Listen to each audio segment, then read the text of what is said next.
क्षण का इंतजार लोग कर रहे हैं बेसब्री से। भारत माता की, भारत माता की, भारत माता की। उत्तर प्रदेश के लोकप्रिय मुख्यमंत्री योगी आदित्यनाथ जी, केंद्रीय मंत्रिमंडल के मेरे साथी पंकज चौधरी जी, जयंत चौधरी जी, उत्तर प्रदेश के उप मुख्यमंत्री ब्रजेश पाठक जी, यूपी सरकार के मंत्रीगण, संसद में मेरे साथीगण, विधायकगण और विशाल संख्या में आए हुए मेरे प्यारे भाई और बहनों,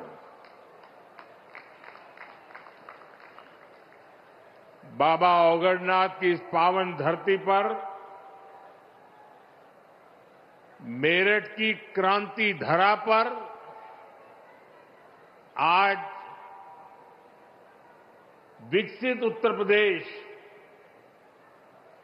विकसित भारत, इसके लिए नई क्रांति को ऊर्जा मिल रही है। आज पहली बार एक ही मंच से नमो भारत रैपिड रेल और मेट्रो सेवा का एक ही दिन शुभारंभ हो रहा है। विकसित भारत की कनेक्टिविटी कैसी होगी, ये उसकी एक शानदार झांकी है। शहर के भीतर के लिए मेट्रो और ट्विन सिटीज के विजन को गति देने के लिए नमो भारत जैसी आधुनिक ट्रेन, मुझे संतोष है कि ये काम उत्तर प्रदेश में हुआ है।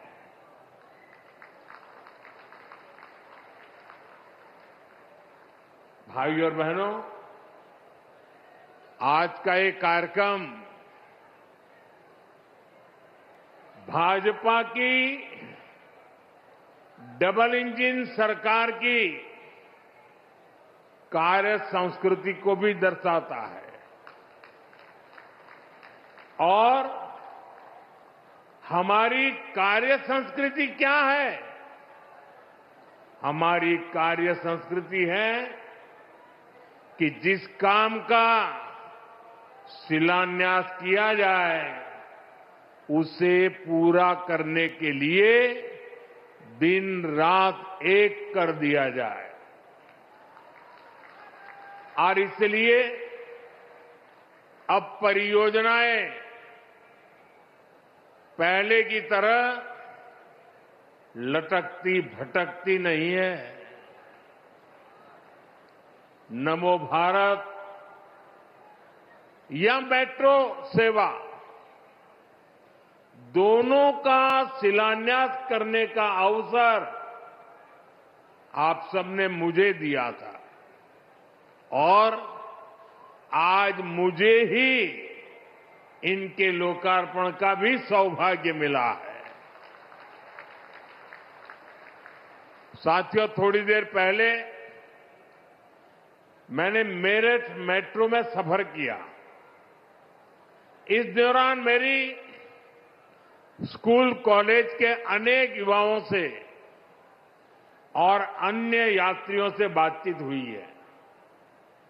सबका यही कहना था कि इतने शानदार काम की उन्होंने कल्पना भी नहीं की थी और सबके सब लोग वो पुराने दिनों को याद कर रहे थे और खास तौर पर बहनों बेटियों ने मुझे बताया कुछ साल पहले तक शाम होते ही पूरे रूट में सन्नाटा छा जाता था। यहां डर और भय का माहौल होता था। अब एक तरफ कानून व्यवस्था भी सुधरी है और दूसरी तरफ लोगों को सुविधापूर्ण और सुरक्षित यात्रा का भी माध्यम मिला है। और साथियों, मुझे खुशी है कि नमो भारत रैपिड रेल से ये नारी शक्ति के सामर्थ्य का प्रतीक भी बनी है। इसमें train operator, station control staff, ऐसे अधिकतर काम में हमारी बेटियां ही कार्यरत है, बेटियां ही नेतृत्व कर रही है। मैं आप सभी को, उत्तर प्रदेश को और दिल्ली वासियों को देश की पहली नमो भारत रैपिड रेल सेवा और मेरठ मेट्रो के लिए बहुत बहुत बधाई देता हूं। साथियों, मेरठ की इस धरती से मेरा भी एक विशेष नाता रहा है। जब 2014 के चुनाव हुए, 2019 के चुनाव हुए और 2024 के लोकसभा चुनाव हुए, तो मेरठ से ही मेरी चुनावी सभाओं की शुरुआत हुई।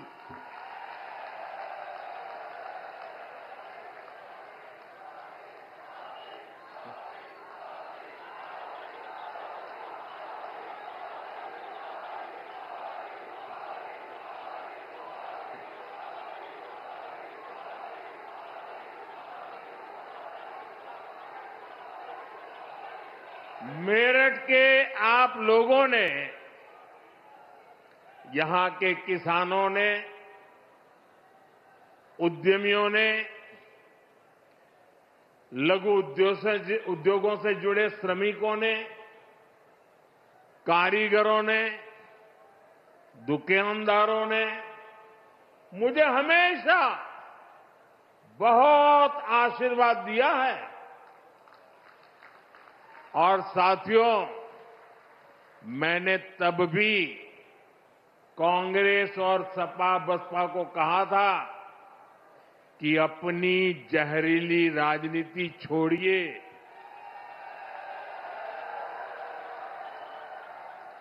और आइए विकास के मुद्दे पर मुकाबला करके देखते हैं। साथियों, इन दलों ने तो अपनी जहरीली राजनीति नहीं बदली, लेकिन भाजपा ने विकास और अपनी नीति रीति, अपनी नियत में अगर एक बात को सर्वोपरि रखा तो वो है विकास, देश का विकास। इसका एक उदाहरण हमारी मेट्रो भी है, मेरठ मेट्रो भी है। साथियों, 2014 से पहले भारत में मेट्रो का विस्तार बहुत ही धीमी गति से हो रहा था। हालत ये थी कि कांग्रेस सरकार के समय में देश के सिर्फ 5 शहरों में ही मेट्रो चल पाई थी, जबकि आज भाजपा सरकार में देश के 25 से ज्यादा शहरों में मेट्रो चलने लगी है। आज भारत मेट्रो के मामले में दुनिया का तीसरा बड़ा नेटवर्क बन चुका है।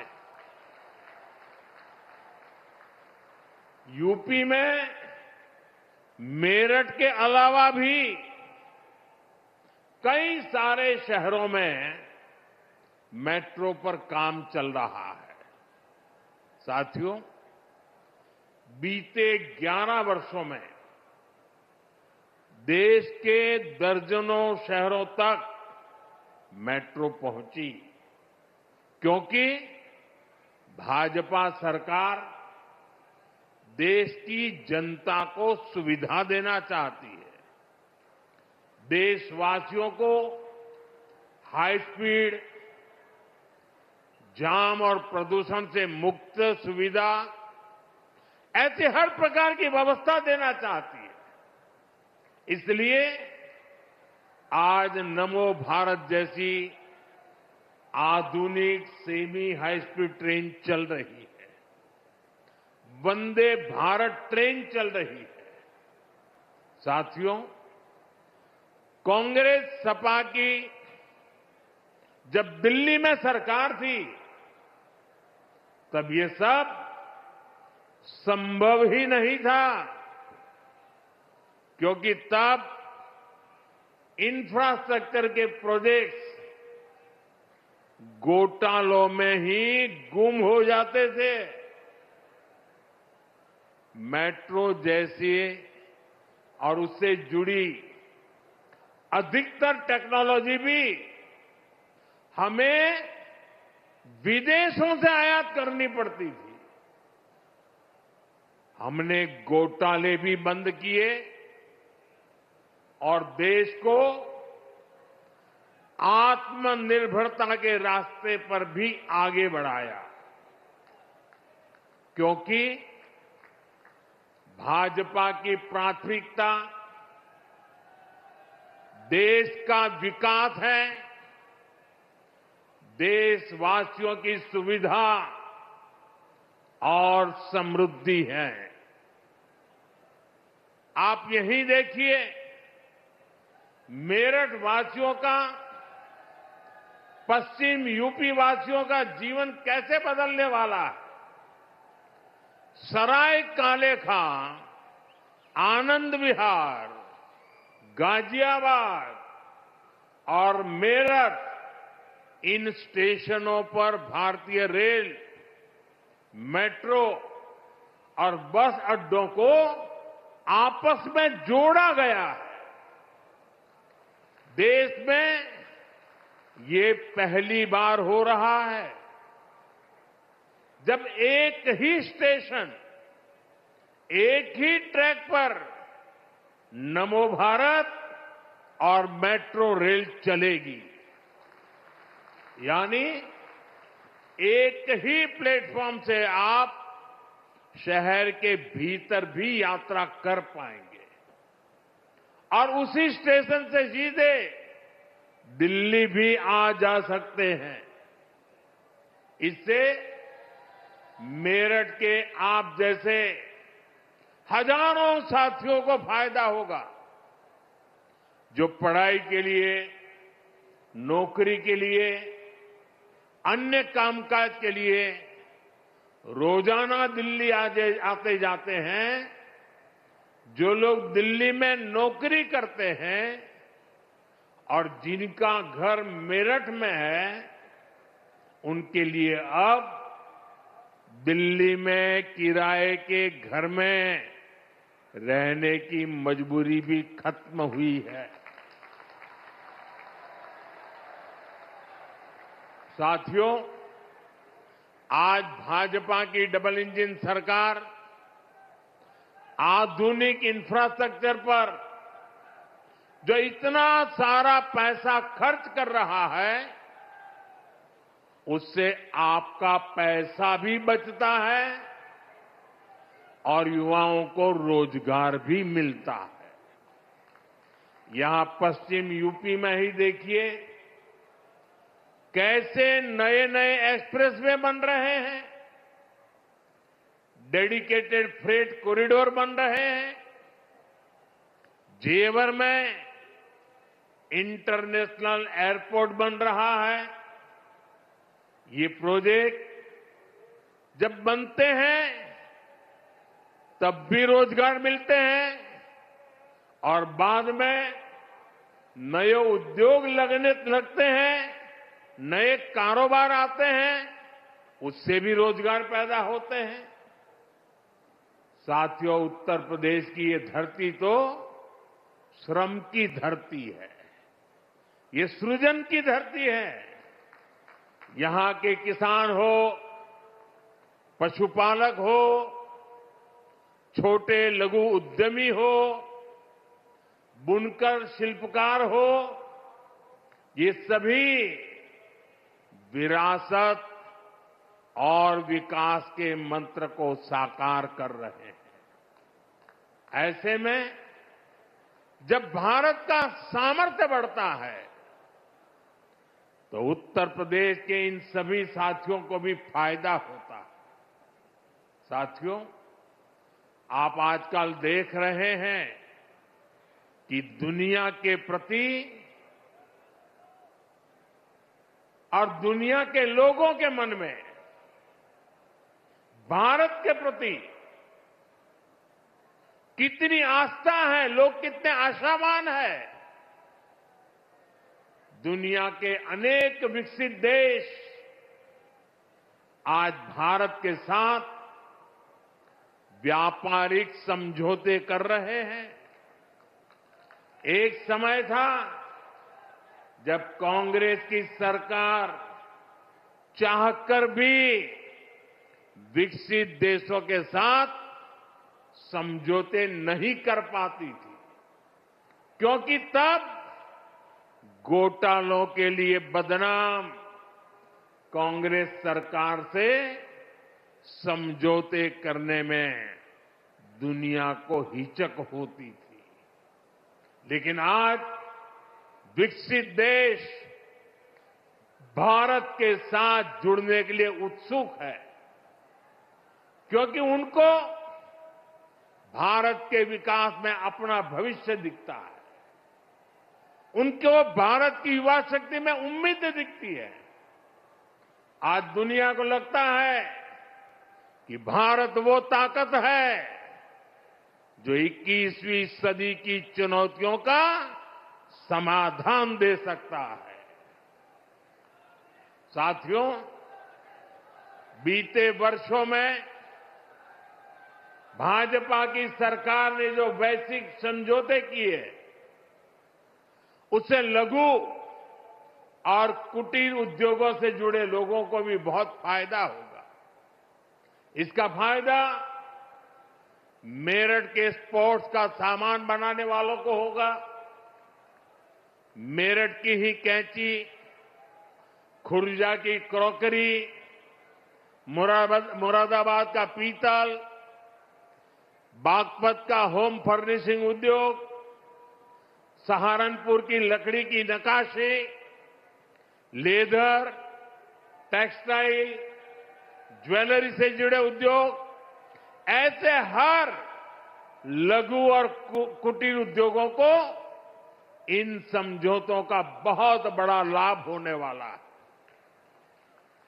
भाजपा की प्राथमिकता देश के छोटे बड़े शहरों के सामर्थ्य को दुनिया के कोने कोने तक ले जाने का है। यूपी के अलग अलग जिलों की पहचान बढ़ाना है। साथियों, हमारा मेरठ और ये पूरा क्षेत्र लघु उद्योगों का, एमएसएमईज का बहुत बड़ा सेंटर है। इस वर्ष जो केंद्र सरकार का बजट आया, उसमें हमने लघु उद्योगों के लिए 10,000 करोड़ रुपए के विशेष फंड की घोषणा की है। इससे यूपी के एमएसएमईज को लोन मिलना बहुत आसान होने जाएगा। बजट में हमने कपड़ा उद्योग के लिए, बुनकर समाज के लिए महात्मा गांधी ग्राम स्वराज योजना की घोषणा की है। इससे खादी, हैंडलूम, हस्तशिल्प को विश्व बाजार तक पहुंचाने में मदद मिलेगी। साथियों, पहले छोटे कारीगर केवल 10 लाख रुपए तक का सामान कुरियर से भेज सकते थे। अब यह सीमा पूरी तरह हटा दी गई है। इससे मेरठ सहित यूपी के सभी बुनकर और अन्य छोटे उद्यमी ऑनलाइन ऐप के जरिए अमेरिका या यूरोप के ग्राहकों को भी अपने प्रोडक्ट आसानी से भेज पाएंगे। साथियों, मेरठ, हापुड़ और आसपास के इस क्षेत्र ने चौधरी चरण सिंह जी के विजन को शुरुआती दिनों से देखा है। यह हमारी सरकार का सौभाग्य रहा कि हमें चौधरी चरण सिंह जी को भारत रत्न देने का सौभाग्य मिला। भाजपा की डबल इंजन सरकार उनके विजन पर चलते हुए किसानों की आय बढ़ाने के लगातार काम कर रही है। इसके लिए फूड प्रोसेसिंग पर बहुत बल दिया जा रहा है। पीएम किसान सम्मान निधि का पैसा भी छोटे किसानों के बहुत काम आ रहा है। अब तक यूपी के किसानों को पीएम किसान सम्मान निधि के तहत लगभग 95,000 करोड़ रुपए मिल चुके हैं। इसमें मेरठ के किसानों को भी लगभग 800 करोड़ रुपए मिले हैं। भाइयों और बहनों, एक तरफ आज देशवासी भारत को विकसित बनाने के लिए दिन रात मेहनत कर रहे हैं, लेकिन देश में ही कुछ राजनीतिक दल है जो भारत की सफलता को पचा नहीं पा रहे। अभी आपने देखा, भारत में दुनिया का सबसे बड़ा एआई सम्मेलन हुआ। दुनिया भर के 80 से अधिक देशों के प्रतिनिधि दिल्ली आए। दुनिया के करीब 20 देशों के राष्ट्राध्यक्ष भारत आए। लाखों लोग हिंदुस्तान के कोने कोने से दिल्ली में जुटे थे। दुनिया के विकासशील देशों में ऐसा सम्मेलन आज तक कभी नहीं हुआ। मैं जरा मेरठ के लोगों को पूछना चाहता हूं, ये जो एआई सम्मेलन हुआ, आपको गर्व हुआ कि नहीं हुआ? पूरी ताकत से बताइए, आपको गर्व हुआ कि नहीं हुआ? आपका माथा ऊंचा हुआ कि नहीं हुआ? आपका सीना चौड़ा हुआ कि नहीं हुआ? ये काम भारत के लिए हुआ कि नहीं हुआ है? भारत के युवाओं के लिए हुआ है कि नहीं हुआ है? भारत के भाग्य को बदलने के लिए हुआ है कि नहीं हुआ है? 21वीं सदी में लीडरशिप लेने के लिए हुआ है कि नहीं हुआ है? पूरा देश गर्व से भर गया।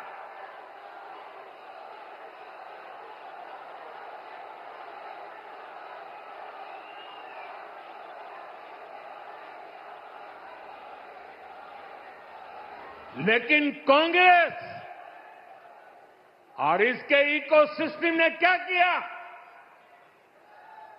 साथियों, कांग्रेस ने भारत के एक वैश्विक आयोजन को अपनी गंदी और नंगी राजनीति का अखाड़ा बना दिया।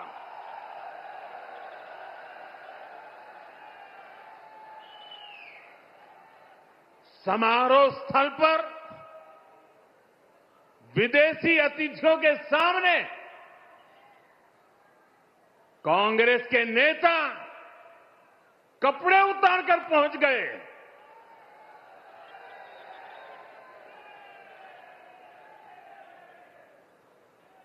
मैं कांग्रेस वालों को पूछता हूं, देश तो जानता है आप पहले से ही नंगे हो, फिर कपड़े उतारने की जरूरत क्या पड़ी?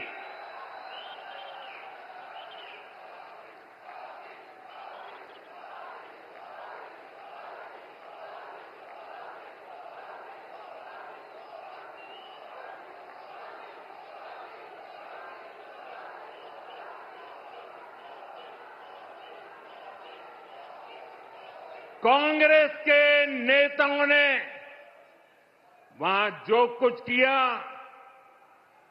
वो दिखाता है कि देश की सबसे पुरानी पार्टी वैचारिक रूप से कितनी दिवालिया हो गई है, कितनी दरिद्र हो गई है। साथियों, कोई कल्पना नहीं कर सकता। हम तो वो लोग हैं जो गांव में किसी के यहां शादी ब्याह होता है तो पूरा गांव उसे सफल बनाने में जी जान से जुट जाता है, ताकि मेहमान गांव की एक अच्छी छवि लेकर जाएं।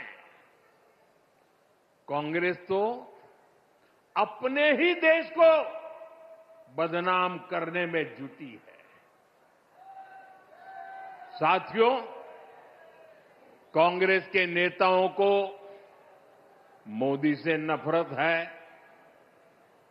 ये लोग मेरी कब्र खोदना चाहते हैं। मेरी मां को गाली देने से भी उनको कोई परहेज नहीं है। उन्हें भाजपा से विरोध है, उन्हें एनडीए से विरोध है।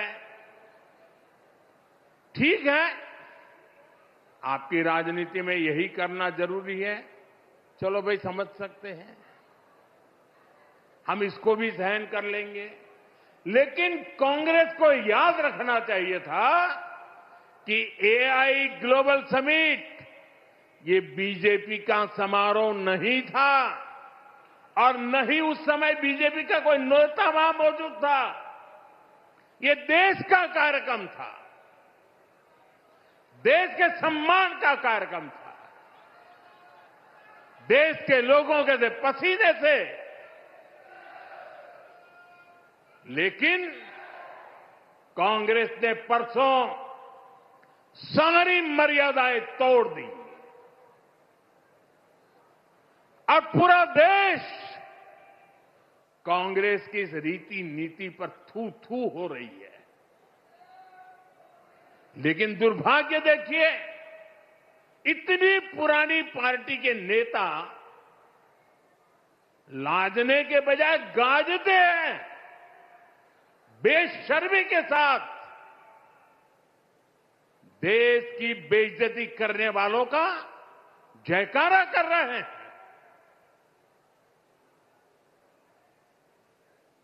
और ये मामला कांग्रेस की हरकतों का लगातार चल रहा है।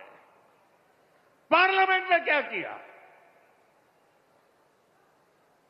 पार्लियामेंट में खुद परफॉर्म कर नहीं पा रहे तो अपने साथी दलों को भी बोलने का मौका नहीं देते,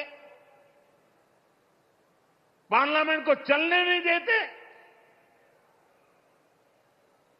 और उसका सबसे बड़ा नुकसान कांग्रेस के जो साथी दल है ना, उनको हो रहा है। अब वो समझ गए हैं।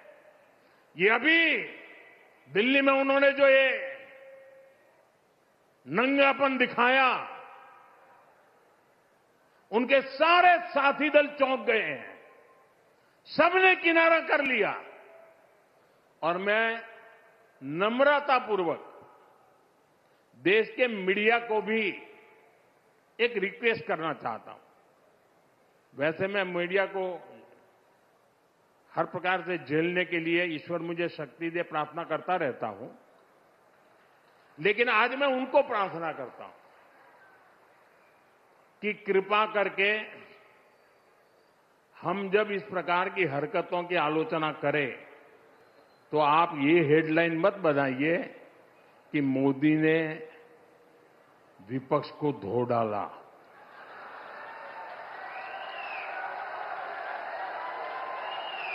आप कांग्रेस को बचाने की ये चालाकियां बंद कीजिए। ये विपक्ष करके आप कांग्रेस को बचा रहे हैं और विपक्ष में जो और साथी बैठे हैं वो भी समझ गए हैं कि पाप कांग्रेस करती है और भुगतना उनको पड़ता है। और कांग्रेस की इकोसिस्टम हर बार बच के निकलने का एक खेल खेलती है कि पाप कांग्रेस करे, आलोचना कांग्रेस की हो, गुस्सा कांग्रेस पर हो, लेकिन मीडिया में कांग्रेस नहीं दिखती, विपक्ष शब्द दिखता है। क्यों भाई? क्यों कांग्रेस को बचा रहे हो? ऐसा करने से आप न कांग्रेस को बचा पाते हो, न कांग्रेस को सुधरने के लिए मजबूर करते हो। अगर आप एक बार छापना शुरू कर दोगे, बोलना शुरू कर दोगे, ये जनरल विपक्ष का दोष है। और देखिए दिल्ली में जो हुआ, क्या उसमें कोई टीएमसी के लोगों ने पाप किया है? नहीं किया है। डीएमके के लोगों ने पाप किया है? नहीं किया है। बसपा के लोगों ने पाप किया है? नहीं किया है। फारूक अब्दुल्ला जी की पार्टी ने पाप किया है? नहीं किया है। सिर्फ और सिर्फ सरफरे नेता, कांग्रेस के बेलगाम नेता देश को तबाह करने पर तुले हुए हैं। अगर आपको प्रधानमंत्री की कुर्सी पर बैठना है तो पहले आपको जनता के दिल जीतने पड़ेंगे।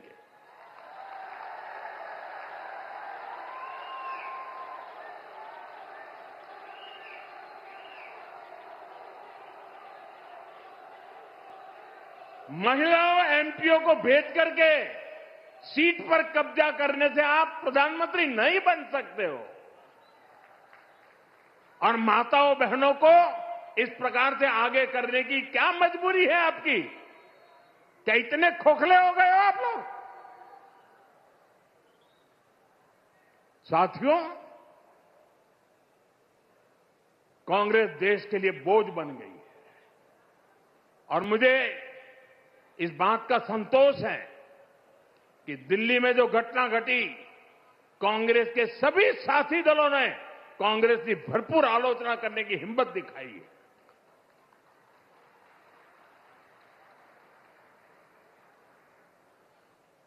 मैं विपक्ष के इन साथियों का सच्चाई के साथ और देश के गौरव के साथ खड़े रहकर रहने के लिए उनका मैं सार्वजनिक रूप से आभार व्यक्त करता हूं।